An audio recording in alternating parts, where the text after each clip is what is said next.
En nuestra sociedad occidental hay cosas de la sociedad oriental y de ese pensamiento que han venido a nuestras vidas y que se han involucrado en nuestra sociedad. Por ejemplo, costumbres como el yoga, costumbres como la meditación, tantas cosas que vienen de una religión como el budismo.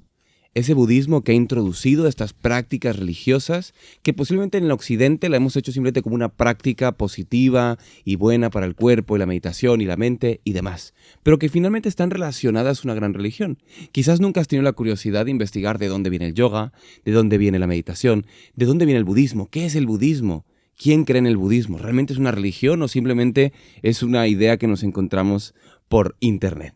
Así que hoy venimos a hablar de Jesús y el budismo. ¿Cuáles son las propuestas que nosotros tenemos ante el budismo? Y sobre todo queremos comprender lo que es el budismo porque eso es de lo que se tratan estos capítulos. Que nosotros no queremos atacar, no queremos contrarrestar y que sin duda alguna, posiblemente, si no nacimos ahí, nuestra información sea muy pequeñita de lo que realmente significa. Podemos buscar mucha información, pero hasta quizás no hablar con un local, una persona que viva, que haya nacido budista, no podemos comprender más de su realidad, de lo que ellos creen y cómo ello afecta o les da algo positivo a su vida diaria.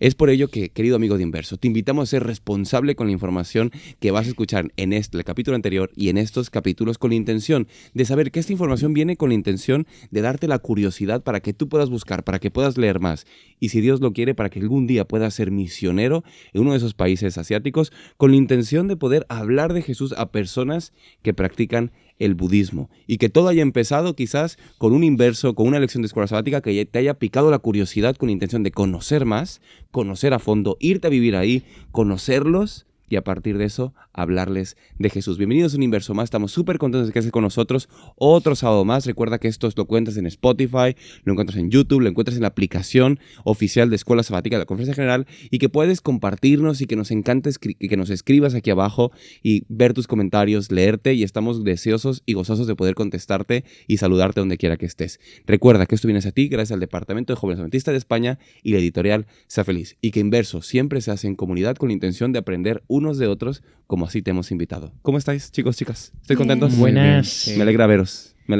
Igual. Mira, un tema, yo creo que aquí en España al menos, si nos relacionamos con dos ideas orientales que más relación tenemos, es, orientales, pues es con el Islam en este caso, y con el budismo, ¿no? Que no sé si podemos hablar del Islam como oriental, pero bueno, que tenemos mucha relación, ¿no? Porque finalmente vemos a muchas personas que practican el Islam aquí alrededor de España, no sé si en vuestros países tengáis esta oportunidad, pero también el budismo se está practicando cada vez más en el occidente, ya no solamente como una práctica como yoga, meditación y todo ello, sino cada vez se está teniendo más personas que lo están practicando como una realidad suya, están aprendiendo más de ello, van a cursos y se mezclan en esto. Hay una tendencia. Hay una tendencia muy fuerte hacia practicar la espiritualidad y han encontrado en el budismo esa respuesta a su espiritualidad. Por tanto, me gustaría preguntaros, ¿alguna vez habéis tenido alguna relación con el budismo? ¿Alguna vez os ha picado la curiosidad sobre este mundo, yoga, meditación y todas las creencias que vienen a través del budismo, la iluminación y todo esto? ¿Conocéis algo? Directamente como tener la oportunidad de compartir con una persona, no. Pero sí recuerdo que en mi etapa universitaria, cuando tenía algunos deseos de conocer otras religiones y demás, sí es verdad que exploré mucho el tema del Islam y del budaísmo. Es curioso porque es una tendencia que se está viendo en la actualidad porque es ese camino a la iluminación, es ese camino a tener esa paz mental que todo el mundo intenta buscar. Y es verdad que cuando estaba en este mundillo intentando entender el porqué de las cosas, sí tuve la oportunidad de visitar algunos grupos allí en Colombia que intentaban creer en ese camino hacia la iluminación.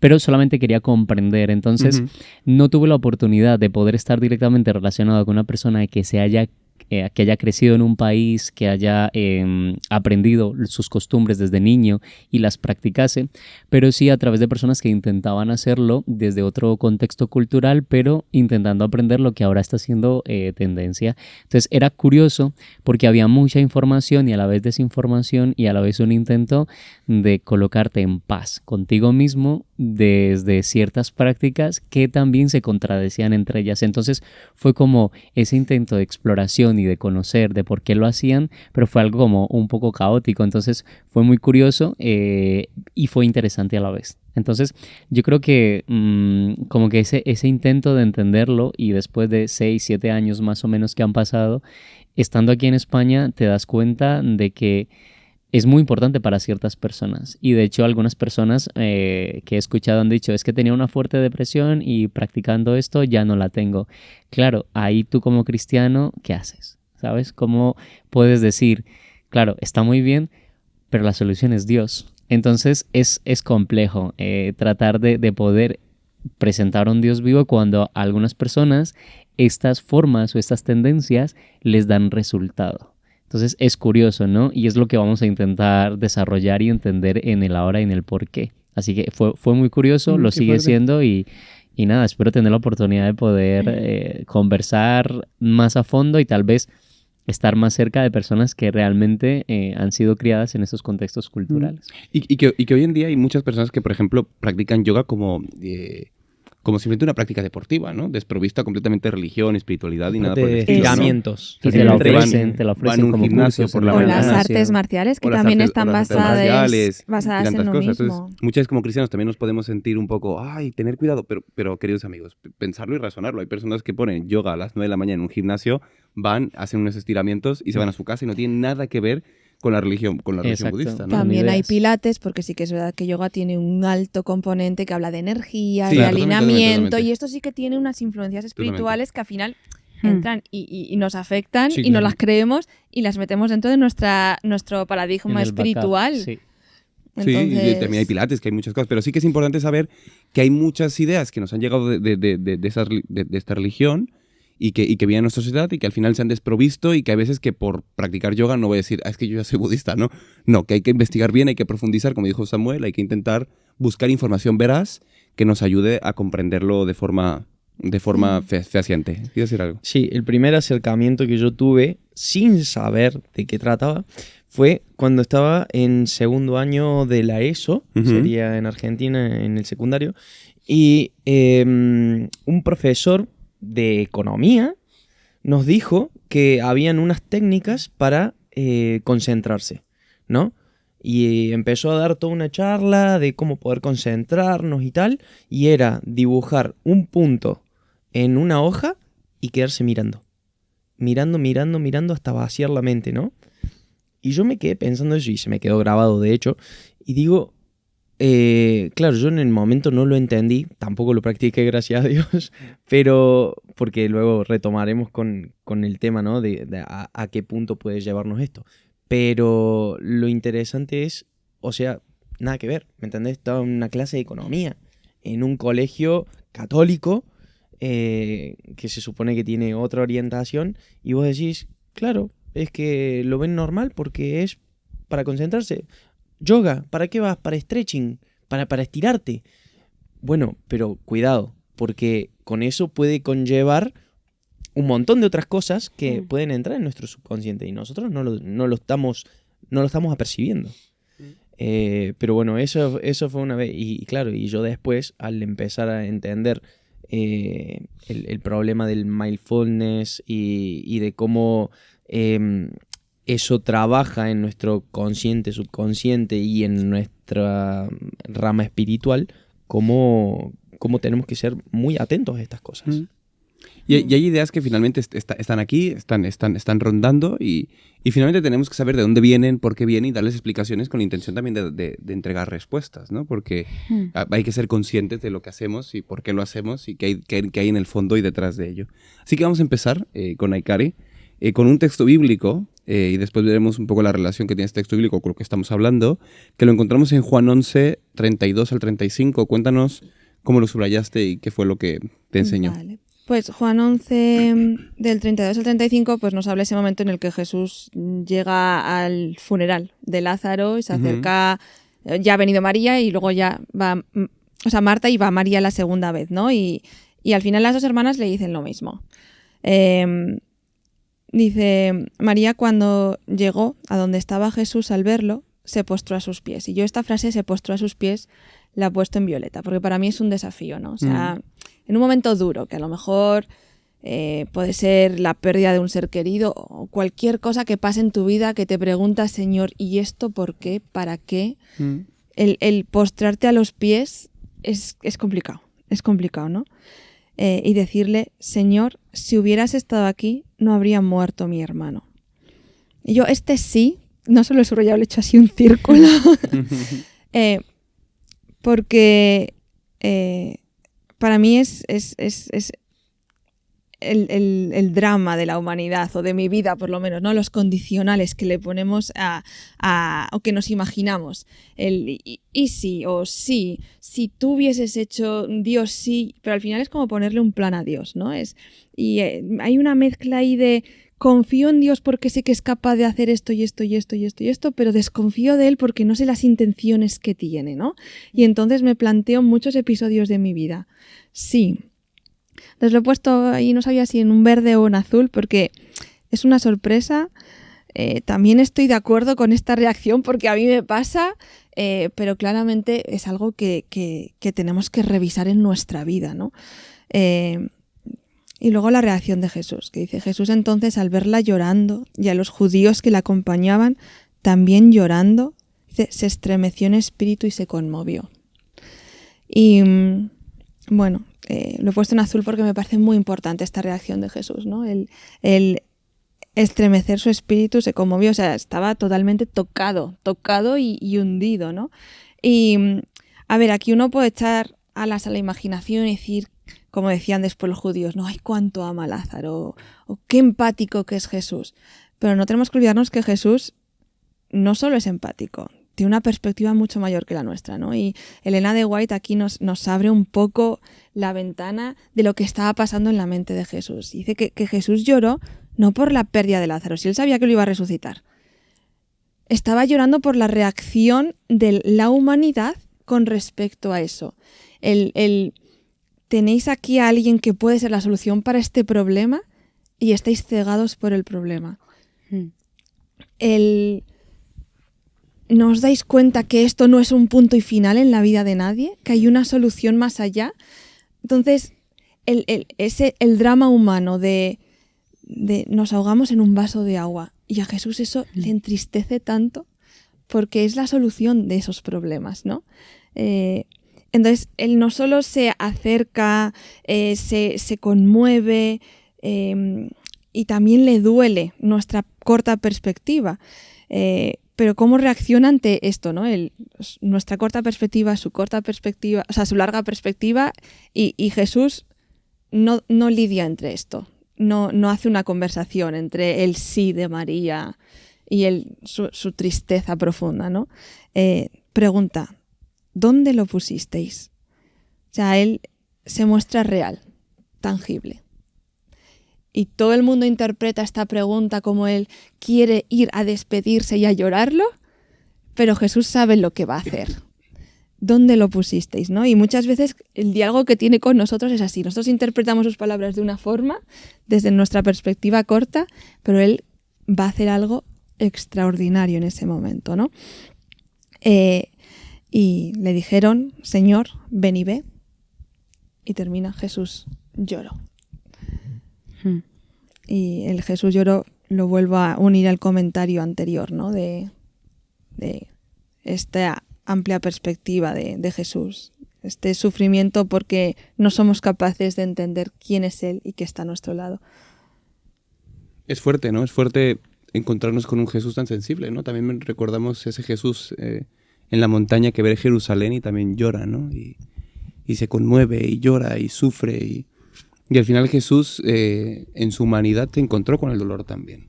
Se encontró mucho con el dolor, profundamente, el dolor tan complicado. Y al final, queráis o no, muchos ateístas, de los más famosos, pues podrán decir que al final todo esto de las religiones viene como una frustración que tiene el ser humano ante la poca explicación que tenemos ante el dolor y las circunstancias, ¿no? Entonces que finalmente nos hemos creado un sistema de creencias, un sistema religioso para darnos como paz y tranquilidad y bajar la frustración en nuestra vida, o bajar ese dolor o esa tensión que tenemos con el dolor y con la muerte.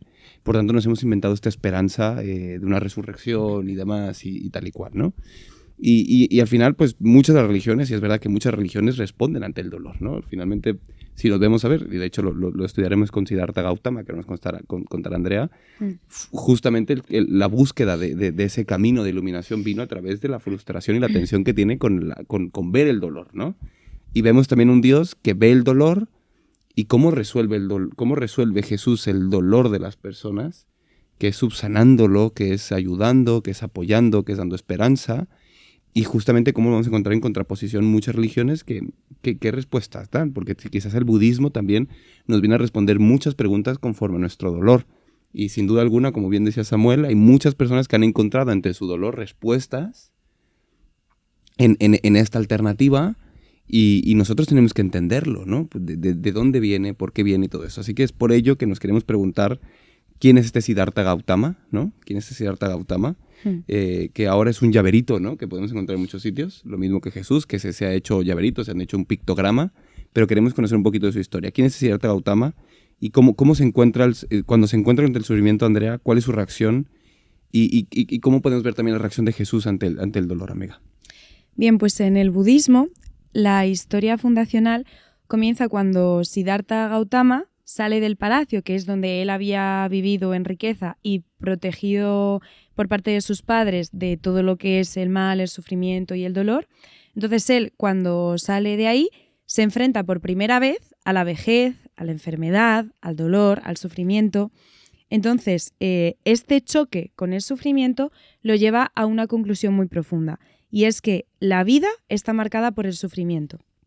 Entonces, su respuesta fue retirarse, observar, meditar y buscar una vía para liberarse de este sufrimiento, eliminando el deseo, hasta llegar al nirvana, que es donde el yo se apaga y este sufrimiento, por lo tanto, va a cesar. Ahora, volvemos a la Biblia. Tenemos Juan 9. ¿Qué ocurre aquí? Jesús se encuentra con el ciego de nacimiento, es decir, ve el sufrimiento. ¿Cuál ha sido la reacción de Jesús? Él no se retiró. Jesús no buscó una vía de escape. Lo que él hizo fue acercarse. Jesús se acercó, y no solo eso, él no meditó sobre el dolor desde fuera, sino que aparte de acercarse, él fue a tocarlo, a este ciego de nacimiento. Y después de todo esto aparecen los discípulos. Y aquí es muy interesante porque los discípulos ven el sufrimiento, o sea, ya hemos visto cómo respondió Jesús, que es que él ante el sufrimiento se ha acercado. Los discípulos también ven el sufrimiento y ellos lo primero que hacen es preguntarle: Dios, pero ¿quién pecó? ¿Este hombre o sus padres para que él nazca ciego? ¿Por qué ocurre esto? Porque los discípulos, al igual que nosotros, tenemos una lógica, que ya hemos hablado de esto, que es causa-castigo. Es decir, si le está pasando esto, o sea, algo ha tenido que hacer para que él ahora sea castigado y esté sufriendo. Y sobre esto ya hemos hablado, que si no los habéis escuchado, hemos hablado en capítulos anteriores sobre Job, como fue un claro ejemplo de que todo lo que él recibió no fue porque él fuese castigado. Entonces, la respuesta de Jesús rompe con el marco mental, porque él no sigue la lógica de causa-castigo. Él además no busca culpables. Él dice algo radical y dice: ni él pecó ni sus padres. Esto sucedió para que las obras de Dios se manifiesten en él. Y este versículo es muy revelador, pero por otra parte puede ser un poco confuso, porque puedes pensar: Dios aquí está romantizando el sufrimiento, o sea, que utiliza el sufrimiento de alguien y es ciego para que se glorifique su gloria. Pero Dios no romantiza el sufrimiento, ni dice que disfrute del sufrimiento humano, y esto es muy importante. lo que él hace, recalco, lo que él hace es cambiar la pregunta. Él, en lugar de decir ¿por qué?, cambia a ¿para qué? ¿Para qué ha ocurrido esto? Y esto es clave en la apologética, porque muchas cosmovisiones, como el hinduismo, el budismo, explican el sufrimiento a través del karma. Si algo te está ocurriendo es porque algo has hecho mal en alguna vida pasada. Si no es en esta, es en otra vida. El dolor lo que se convierte es en una deuda que tenemos que pagar constantemente, mientras que Jesús hace lo contrario. Él no pregunta sobre el pasado, sino que él se implica en el presente. Él se detiene, él toca, él sana. Entonces, la Biblia y Jesús no niegan el sufrimiento. Lo que niega la Biblia y Jesús es que el sufrimiento tiene la última palabra. Y esto es algo que Job conocía muy bien. Y bueno, otra cosa que me gustaría recalcar de este capítulo de Juan 9 es que lo más importante no era la salud física que recibió el ciego, es decir, que de repente veía, sino que el verdadero milagro es que un ciego que era invisible, que era marginado, que no era importante, de repente pasa a ser de invisible a ser un testigo. Y ahí está el verdadero milagro, y esa es la perspectiva bíblica que deberíamos de ver, que el sufrimiento no determina ni quién eres ni el valor que tú tienes. El ciego no era menos por ser ciego, por el sufrimiento por el que él pasaba. Simplemente el sufrimiento a veces es un lugar donde la gracia irrumpe de una forma que de cualquier otra forma no podría haber ocurrido. Entonces Jesús, vemos en todo este capítulo, no solo que él responde al sufrimiento, sino que Jesús lo carga y lo vence. Y esto cambia radicalmente la manera en la que vemos el sufrimiento. Es saber que él, aparte de responder ante el sufrimiento, de que está presente en el sufrimiento, que es algo que también hablábamos de las 3 P's, de que Jesús provee, de que Jesús está presente y de que hay un propósito más grande, sabemos que él ha venido para vencer el sufrimiento y para acabar con él. Muy bueno, ¿no? O sea, finalmente muchas de estas prácticas, máximo respeto para ellas, ¿no? O sea, de orientales lo que están buscando justamente es, ante la tensión que hay entre el dolor y el sufrimiento, es buscar alternativas con herramientas humanas que nos llegan a conectar para poder disuadirnos o poder buscar soluciones ante esto, ¿no? Y yo siempre lo explico, no hay otra forma de poder acabar con esto que es a través de simplemente un comenzar de nuevo, ¿no? O sea, es de una intervención divina fuerte, y eso es lo que creemos los cristianos. Los cristianos creemos que no hay solución humana, que no hay fórmula humana que podamos conseguir para acabar con el dolor, sino que lo único que va a venir es una intervención divina que acabe por completo con esto y reconstruya, que queme todo y que empecemos de nuevo por completo con una transformación diferente. Hay una práctica dentro del budismo que es la meditación. Y la meditación hoy es verdad, y tenemos que decirlo, que hay una meditación que viene de esas prácticas orientales, que viene con ese vacío de mente.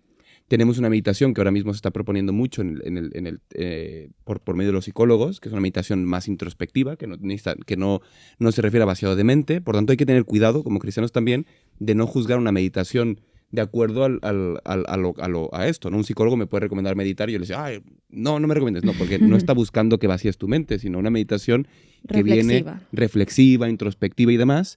Pero después nosotros somos como el upgrade, ¿sabes?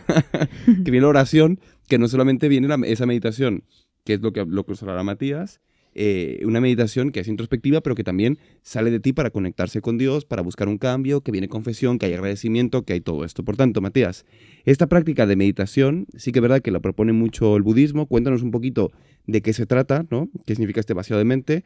Y cómo podemos encontrar nosotros tranquilidad con la propuesta que nos da la Biblia, que nos da Jesús para la meditación. Excelente. Sí, bueno, como ya hemos comentado un poco, ¿no? Me encanta cómo comienza cuando Cristo en sí mismo se describe como la luz, ¿no? La luz del mundo. Y también no solamente para el mundo, sino para cada uno de nosotros. Se supone que es muy buena la escena a donde todo está sombrío, a donde hay truenos, a donde está cayendo un chaparrón, una tormenta terrible, y uno está solo con frío. Entonces claro, te sentís solo y desprotegido en el mundo, que no tenés un norte. Cristo mismo dice, el que no tiene luz no sabe a dónde va, ¿no es cierto? Y nos pasa a nosotros, si no encendemos una luz no sabemos qué es lo que tenemos a nuestro alrededor. En nuestra mente pasa lo mismo. Si nosotros no tenemos la luz del Espíritu Santo iluminando nuestras mentes, si no tenemos la palabra, que es nuestra luz y nuestra lumbrera, ¿cierto? Estamos en un lugar oscuro. Estamos en el medio de una tormenta y con los chaparrones a medio, adentro y afuera. Entonces, el tema es qué herramientas, qué opciones tenemos. La Biblia habla de meditación. Salmos tiene muchísimos versículos de meditación. Entonces me parece muy interesante y de hecho es un tema que estudié hace un par de años porque a mí me chocaba mucho. Hace meditación. ¿Cómo meditación? No nos pasemos de bando. No, pero meditación bíblica. ¿Cómo es la meditación bíblica? O te quedas así, ¿de qué me estás hablando? O sea. Y sí, hay que meditar en los salmos, hay que meditar en la ley de Dios. Meditación es tu palabra de día y de noche, o sea, restaura mi alma.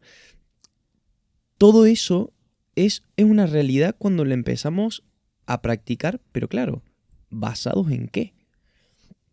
Las prácticas orientales, si nos ponemos objetivos, se tratan de yo, de lo que yo puedo hacer, de cuánto yo me esmere o de cuánto yo limpie o de cuánto yo vacíe o de cuánto yo ilumine o de cuánto yo llene.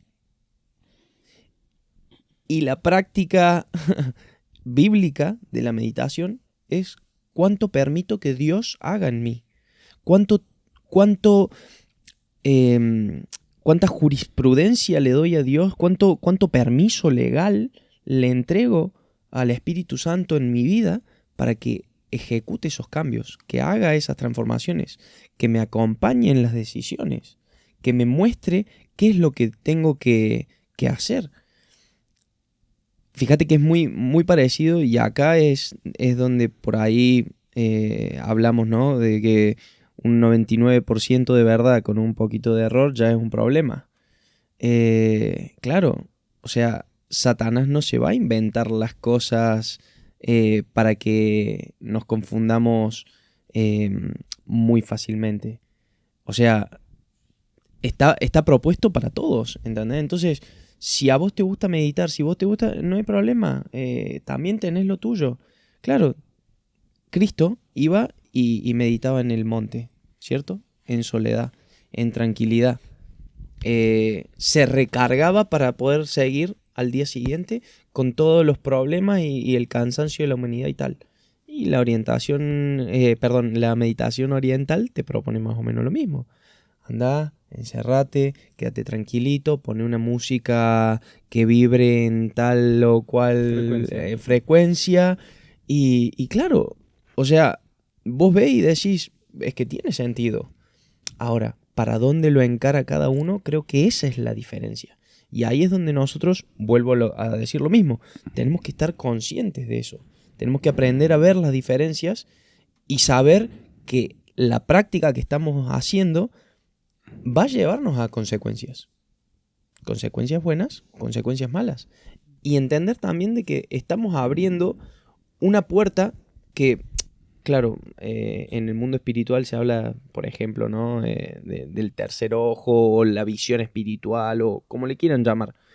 Pero es que es cierto, o sea, vos estás abriendo una puerta, ¿entendés? El tema es a quién se la abrís.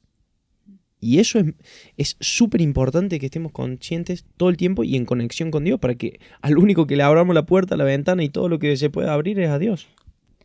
Sí. Y eso es muy importante, ¿sí, Naikari?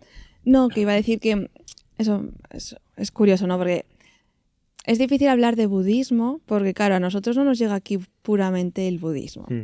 Nos llega la versión occidental que se funde y transfunde en la nueva era. Correcto. Entonces hay se hace una traducción que tampoco es purista de la Sí, doctrina totalmente. y las enseñanzas del Totalmente, budismo. totalmente. Entonces, claro, una cosa muy diferente es hablar con una persona occidental que se dice budista o que sigue ciertas prácticas de la nueva era. Mm. Otra cosa es encontrarte con alguien, pues por ejemplo, vas al chino a comprar y cómo te relacionas con esa persona que sí que es budista 100% puramente. Entonces, aquí, bueno, pues tenemos que hacer esta Totalmente. investigación y exploración sin confundir una cosa y otra, porque por ejemplo, es verdad que la meditación que se lleva o que se está promocionando aquí más en Occidente es más introspectiva, pues está en la mente en blanca que propone, o el vaciarse de uno mismo que propone el budismo para trascender de todo este mundo y llegar a un plano diferente, que al final, bueno, nosotros lo entendemos desde el cristianismo como un estado de conciencia alterada, ¿no?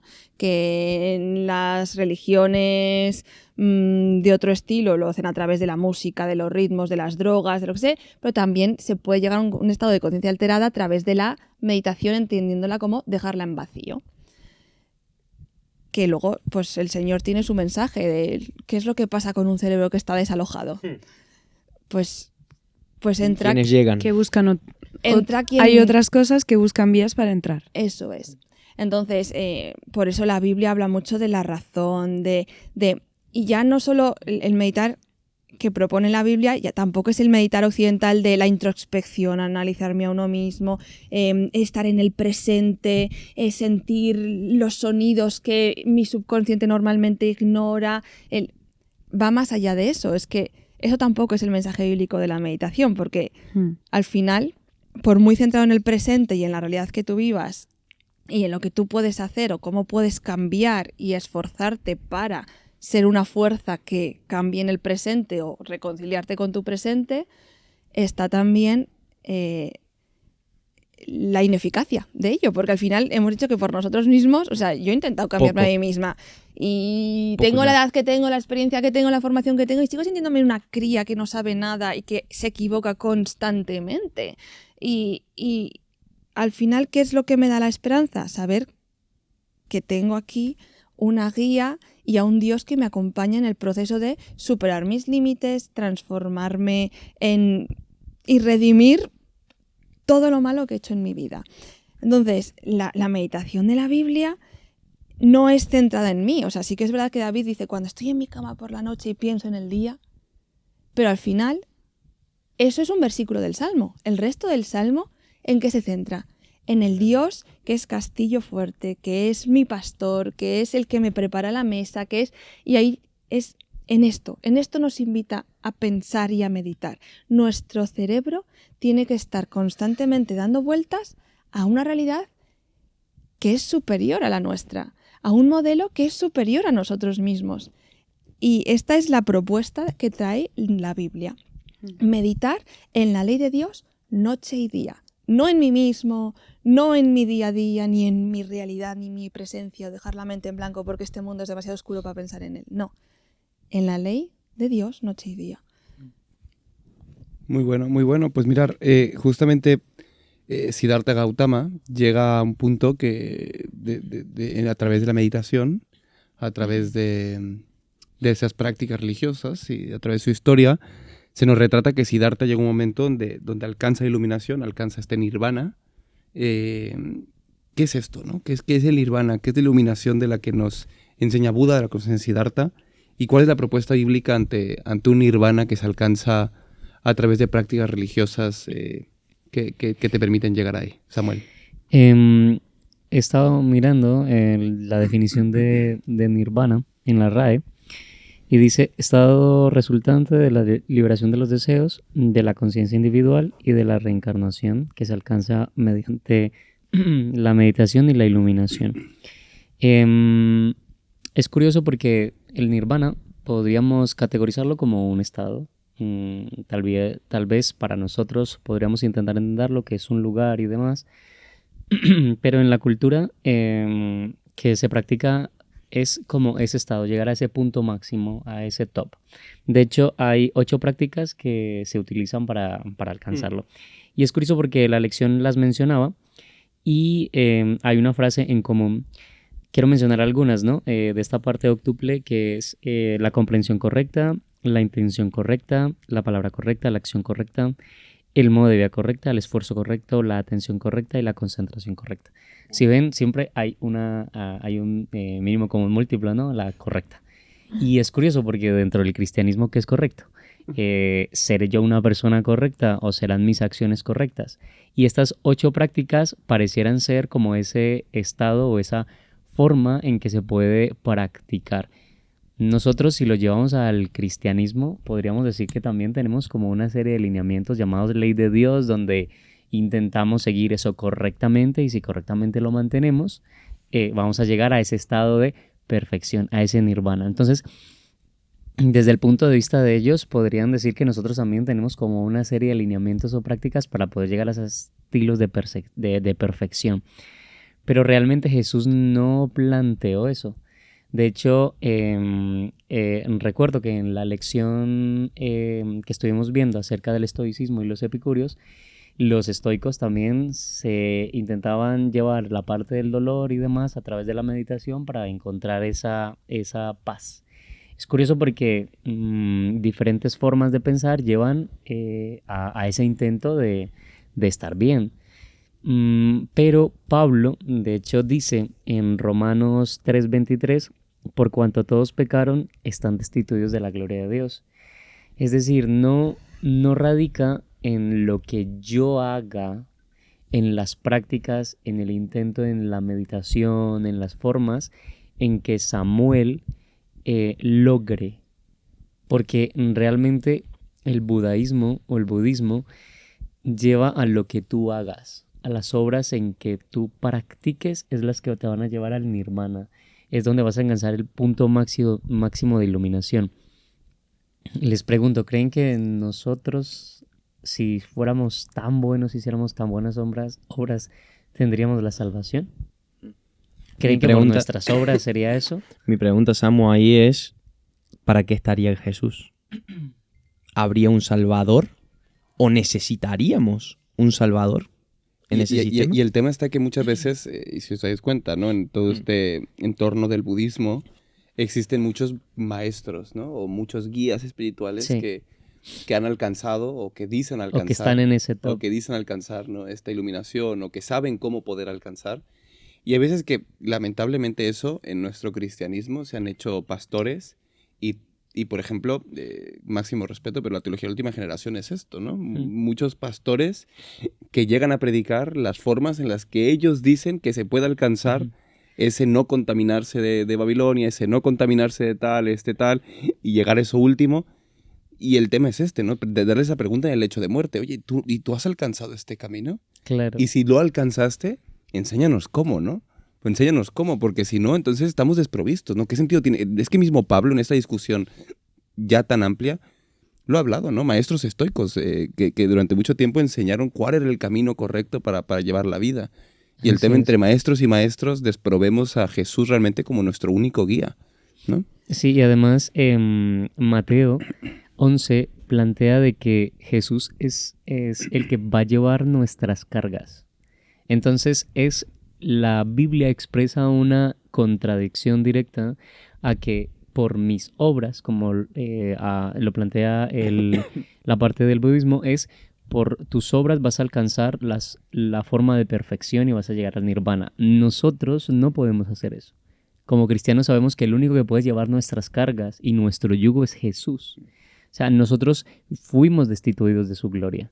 Y la única manera de encontrar esa perfección, aunque practiquemos la ley, y no la debemos dejar de practicar, y tampoco las obras, porque las obras son consecuencia de ese carácter, ese deseo de servir al Señor, no puedo basar a que mis buenas obras o mi manera correcta de comportamiento es la que me va a llevar a esa salvación.